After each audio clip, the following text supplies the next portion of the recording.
Hi, this is Deidre McGrath at the MSU Horticulture Gardens, and I'm going to show you how we propagate ficus trees for our houseplant sale.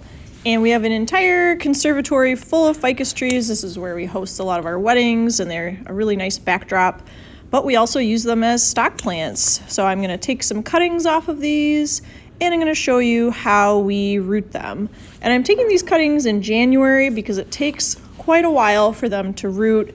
And by the time of our houseplant sale, they're usually about 2 to 4 feet tall. Now I'm just going to root my cuttings in potting mix, but another technique is called air layering, and that is when you root the plant right on the tree, so you don't actually detach it. You just wrap some moist sphagnum moss around the stem and wrap it in aluminum foils, what we've done here, and keep that moist, and eventually roots will just sprout right out of the stem. And once there are enough roots, you can just cut that off and plant it up as a new plant. And I think it's pretty cute because it looks like a tree full of little baked potatoes. But like I said, I use a different technique. I just root them in potting mix in our propagation house, and I get better success with that. So here I am removing all the lower leaves. I need to have a little bit of empty stem that I can just put into the soil. So I'm going to strip off the lower leaves and cut off any of the branches in the bottom 2 to 3 inches of each cutting that I took. And this is Ficus benjamina variegata, and I'm also going to do some Ficus mcclellandii ali, which is a really cool, long, spiky-leaved ficus tree.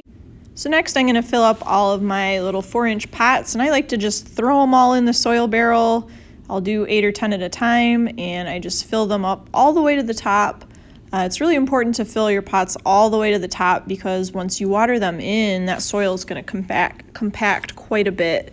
And it's kind of amazing how the soil level can go way down after you water them. So you want to start as full as you can so you end as full as you can. And I have about 45 pots to fill, so I'm just going to speed this up. And we're just using our standard peat and perlite based potting mix. It's what we use for pretty much everything except like orchids or pitcher plants. I even use this for our succulents.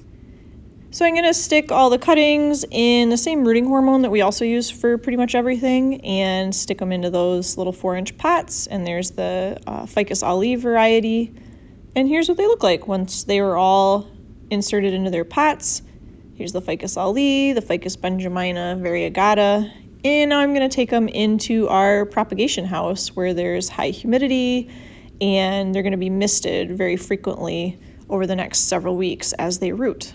And while we're in the mist house, let's look at what else is in here. Here's some seeds that I sowed a few days ago. Those are for our plant sale and the trials. There's some of the other houseplant cuttings that I started this week. Here's some pitcher plant cuttings that I did, I think last week. We'll have to talk about those at some point. There's some Rhaphidophora, some Pilea peperomioides. These are dragon fruit seedlings. That's pretty cool. And the rest of this stuff isn't mine, but there's some little rosemary cuttings. Here's a undergraduate class that's testing the rooting of chrysanthemum cuttings in different substrates. And they're also starting some little veggie seedlings and some houseplant cuttings of their own. And then here are some, I think it's grapevines that they're rooting, again, for that undergraduate class. So I hope you like looking at how we propagate our ficus trees.